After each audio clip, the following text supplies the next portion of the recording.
மாறன் சீரியல்ல நாளைக்கு என்ன நடக்க போகுதுன்னு பார்க்கலாம் வாங்க. ப்ரோமோலாம் போட்டிருந்தோம். சுத்தமா வந்து மாறன் சீரியல் வந்து நவுறவே இல்ல. 3000 4000த்திலேயே சுத்திட்டு இருக்கு. என்ன ஆச்சுன்னு தெரியல. பார்க்குற எல்லாரும் வந்து லைக் பண்ணிட்டு பாருங்க. எனக்கு கொஞ்சம் பேச வந்து மோட்டிவேட்டா இருக்கும். கேரம் போர்டு வந்து விளாண்டுட்டு இருக்காங்க. அந்த இடத்துல ஆட்டோவை எடுத்தவங்க. அவங்கள்ட்ட வந்து பேசிட்டு இருக்காங்க. நம்ப வீரா நீங்க தான் எடுத்தீங்கன்னு தெரிஞ்சு தான் வந்திருக்கோம். தெரியாமலாம் இங்க வரல. தேவையில்லாம பிரச்சனை பண்ற வேலையெல்லாம் வச்சுக்காம மரியாதையா ஆட்டோவை கொடுத்துட்டீங்கன்னா நல்லா இருக்கும். என்னம்மா எங்க வந்து என்ன பேசுற அப்படின்னு சொல்லிட்டு இருக்காங்க.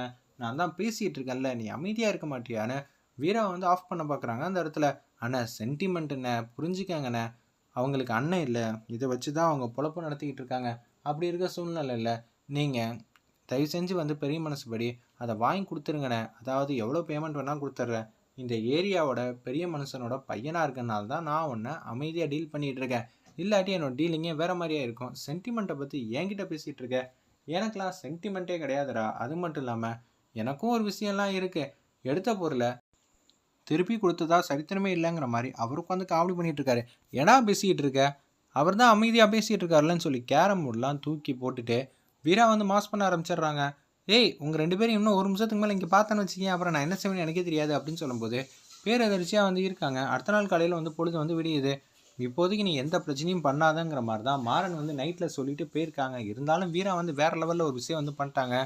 அந்த ஒருத்தவங்க ஆட்டோ தூக்குனாங்களே அவங்களோட குழந்தைய கூட தான் விளாண்டுக்கிட்டு இருக்காங்க. அந்த இடத்துல ஃபோன் அடித்து கூப்பிட்டோன்னு வந்து ஆட்டோ எங்கே இருந்துச்சோ அதே இடத்துல வந்து கொண்டு வந்து விட்டுட்டாங்க. அந்த இடத்துல என்னமோ சென்டிமெண்ட்லாம் கிடையாதுன்னு சொன்னியம்மா. நீ மட்டும் தான் விளையாடுவியா? நான் விளையாட மாட்டேனா? சாரி சாரி நான் தப்பாக பேசிட்டேன். என்னை மன்னிச்சிடு. எனக்கும் சென்டிமெண்ட்லாம் இருக்க தான் செய்யுது. சரி சரி என்னமோ காமெடியெல்லாம் பண்ணிகிட்டு இருந்தேன். உண்மையிட்டாவது திருந்தி வாழக்கூடிய வாழ்க்கையை பாரு. என்கிட்ட வந்து விளாடாத. விளாண்டனா அப்புறம் என்ன ஆகுன்னு எனக்கே தெரியாதுன்னு அதிரடி மாதம் வந்து பேசுகிறாங்க. அந்த இடத்துல ஒரு பக்கம் உச்சக்கட்ட கோவத்தில் வந்து இருக்காங்க நம்ம வீரா. சாவி வாங்கினதுக்கப்புறம் பாப்பா வந்து குத்துட்றாங்க. ஒன்று அவங்க மட்டும் கொடுக்குன்னு சந்தோஷமாக வந்து வீரா கிட்ட வந்து ஹக் பண்ணுறாங்க. ஏன்னா இவங்க 2 பேரும் வந்து ரொம்ப நாளாக வந்து ஃப்ரெண்ட்ஸாக. இது தெரியாமல் வந்து நம்ம அந்த ரவுடி வந்து காமெடி பண்ணிகிட்டு இருக்காப்புல. சரின்னு சொல்லிட்டு பாப்பாவை கூட்டிகிட்டு அப்படியே அங்கேருந்து போகிறாங்க. என் கண்ணிலே வந்து விரலை விட்டு ஆட்டிட்டாடா. இவளை சும்மா விடக்கூடாது. இவளை ஏதாவது ஒன்று பண்ணணும். ஆனால் என்ன பண்ணலாம்? சரி அமுச்சு வச்சிரு அப்படின்னு சொல்லும்போது வேக வேகமாக வராங்க. அப்பன்னு பார்த்த மாறன் வந்து ஒளிஞ்சிட்டு இருக்காங்க போல இருக்கு. கரெக்டாக வந்தோன்னே மாறன் வந்து எல்லாரையும் வந்து டிஷிம் பண்ணுறாங்க. வேறு லெவலில் ஃபைட் ஆரம்பிச்சுன்னே சொல்லலாம். நல்ல வேலை இந்த தம்பி வந்துருச்சு. இல்லாட்டி என்ன ஆக போகுதுன்னே தெரிலன்னு சொல்லி பேர் எதிர்த்து பாட்டத்தின் உச்சத்தில் இருக்காங்க. அந்த இடத்துல ஒத்துமொத்த குடும்பமும் பிருந்தாலேருந்து பார்த்துக்கிட்டு இருக்காங்க. என்ன செய்யறதுனே தெரிலன்னு சொன்னோன்னே மாறன் வந்து எல்லாரையும் வந்து அடித்து தூக்கி போட்டு வெளுத்துக்கிட்டு இருக்காங்க. இதெல்லாம் பார்த்து ரொம்ப சந்தோஷப்படுறாங்க. ஒரு பக்கம் அந்த அசிஸ்டண்ட் பார்த்துட்டு பயந்து ஓடுறாங்க. அந்த ரவுடியும் பயந்து ஓடுறாங்க. ரிவர்ஸில் கார் எடுக்கிறாங்க. நீனும் பெரிய வந்து ஆளுன்னு சொன்னியாமே, என்னடா நீ தாண்டா எடுத்த, உண்மையை ஒத்துக்கடான்னு சொல்லி கண்ணத்திலே பொழிச்சுன்னு அடிக்கிறாங்க. நானும் வந்து நேற்று அமைதியாக இருந்தானா வீரா கூட்டிகிட்டு வந்ததுனால தான் அமைதியாக இருந்தேன். சரி பிரச்சனை பண்ண வேணான்னு அப்பயே அவங்கள தூக்கி சாத்தி எனக்கு ஆட்டோ வாங்க தெரியாதா சொல்கிறேன், வாங்க தெரியுமா தெரியாதான்னு சொல்லி கண்ணத்துலேயே வந்து பொழிச்சுன்னு அடிக்கிறாங்க நம்ம மாறன்.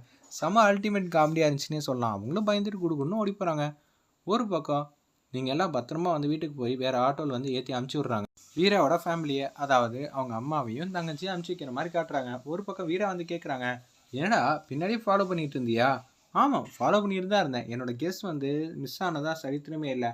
நீ வேற நேற்று நைட்லாம் அவங்க கூட உசுபேத்துற மாதிரியே பேசிக்கிட்டு இருந்தேன். கேரம் போர்டெலாம் தூக்கி போட்டு சீன்லாம் பண்ணியா? நாளைக்கு காலையில் பிரச்சனை பண்ணுவேன்னு தெரியும். ஆனால் இந்தளவுலாம் பண்ணலன்னு எதிரே பார்க்கல அப்படின்னு சொல்கிறாங்க. பரவாயில்ல, உன்னோட ஜட்ஜ்மெண்ட்டும் அப்பப்போ வந்து கரெக்டாக தான் அமையுது போல இருக்கு. நீ ஏன் திருந்தக்கூடாது அப்படின்னு சொல்கிறாங்க. ஏமா தப்பு பண்ணவன் தான் திருந்தணும். இருந்தாலும் சாரி என்னை மன்னிச்சிரு அப்படிங்கிறாங்க. எனக்கு உன் மேலே கோவம்லாம் இல்லை. தப்பு பண்ணுறவன்லாம் திருந்தி வாழக்கூடிய வாழ்க்கையை வந்து நினச்சி ஏங்குவான். அப்படி ஒரு சந்தர்ப்பம் கிடச்சிச்சின்னா சில பேர் ஏறுவாங்க, சில பேர் கீழே விழுந்துருவாங்க. அதெல்லாம் வந்து ஓகே தான். ஆனால் நீ எவ்வளோ நல்லவன் தெரியுமா? நீ மட்டும் நிதானமாக இருந்தேன்னு வச்சுக்கிங்க ஓகே தான். உன்னை சாப்பிடலாம் கூடாதுன்னெலாம் சொல்லலை. சொல்கிறதுக்கு எனக்கு என்ன உரிமையெல்லாம் இல்லை. ஆனால் நீ மட்டும் அதை கையில் எடுக்காமல் இருந்தான்னு வச்சுக்கேன் தெளிவாக இருப்ப. உன்னை சுற்றி இருக்கிற விஷயம்லாம் தெளிவாக தெரியும். அப்படி இருக்கும்போது நிதானமாக சந்தோஷமாக தான் எல்லா இடமும் போயிட்டு இருக்கும். பார்த்துக்க அப்படின்னு சொல்கிறாங்க. சரி வீரா, எனக்கும் வேலையெல்லாம் இருக்குது. எப்போ ட்ரீட் வைக்க போகிற? எதுக்கு ஆட்டோ கிடச்சிருச்சுல, வீட்டுக்கு வரியா? டீ வாங்கி தரேன் அப்படின்னு சொல்கிறாங்க. வீட்டில் டீ வாங்கி தரியா? ஆமாம் அம்மா வந்து சுட சுட போடுவாங்க. நான் உனக்கு டீ வந்து எடுத்து கொடுப்பேன். அதைத்தான் வாங்கி தரேன்னு. ஓ அதைத்தான் வாங்கி தரேங்கிறியா? என்னமோ பார்ட்டின்னொன்னே நான் வேற என்னமோ நினச்சேன். நீ சாப்பிட்றதெல்லாம் நம்மளாலாம் வாங்கி தர முடியாதுப்பா அப்படின்னு சொல்லும்போது வீரா ஒரு பக்கம் விழுந்து சிரிக்கிறாங்க. மாறன் ஒரு பக்கம் விழுந்து சிரிக்கிறாங்க. அட்டகாசமாக இருந்துச்சுன்னே சொல்லலாம். ஒரு பக்கம் நம்ம ராஜேஷோட அம்மா வந்து கண்முழிக்கிறாங்க. அவங்களுக்கு பழசெல்லாம் வந்து மறந்துருக்குன்னு நான் எதிர்பார்த்தேன். ஆனால் எல்லாமே தெளிவாக தெரியுது. அந்த இடத்துல கண்மணி ப்ரெக்னெண்ட்டாக இருக்கான்னு அவங்க பக்கத்தில் வந்து ஒரு மாதத்துக்கு முன்னாடி நடந்த விஷயத்தெல்லாம் நினச்சி பார்க்குறாங்க மண்டபத்துக்கு போகும்போதெல்லாம். அப்புறமேட்டு யாரோ ஒருத்தவங்க இது மாதிரி பண்ணனால தான் இது மாதிரி பிரச்சனை ஆயிடுச்சு. என்னை யார் பத்திரமா பார்த்துக்கிட்டதுன்னு அந்த இடத்துல வந்து நடிச்சுக்கிட்டு வந்து கேட்குறாங்க. கண்மணின்னு ஒருத்தவங்க தான் அவங்கள பார்த்துக்கிட்டு இருந்திருக்காங்க. அப்போனா இந்த கல்யாணம் நல்லபடியாக நடந்திருக்கும். நம்ம வீட்டு வாரிசை வச்சுக்கிட்டு அவள் இது மாதிரி பண்ணுறதெல்லாம் எவ்வளோ பெரிய தப்புங்கிற மாதிரி தான் கேவலமாக வந்து யோசிச்சுட்டு இருக்காங்க அந்த இடத்துல ராஜேஷோட அம்மா. ஆனால் அவங்களுக்கு தான் வந்து இது மாதிரி எதுவும் இல்லைங்கிற விஷயந்தான் இப்போ தானே ட்விஸ்ட் வந்து ரிலீவ் ஆகிருக்கு. ஒரு பக்கம் கண்மணி வந்து ராஜேஷோட அம்மாவை பார்க்கலான்னு சொல்லிட்டு வேக வேகமாக வந்துட்டு இருக்காங்க அந்த இடத்துல. கண்மணி வந்து கதவை வந்து திறக்கிறாங்க.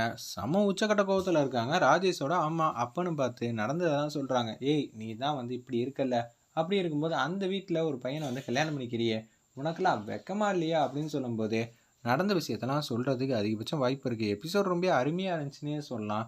வீராக்கும் மாறனுக்கும் அவ்வளோ முக்கியத்துவம் இருக்குது. பார்த்து சப்போர்ட் பண்ணுங்கள். வீஸே வந்து சுத்தமாக வர மாட்டேங்குது.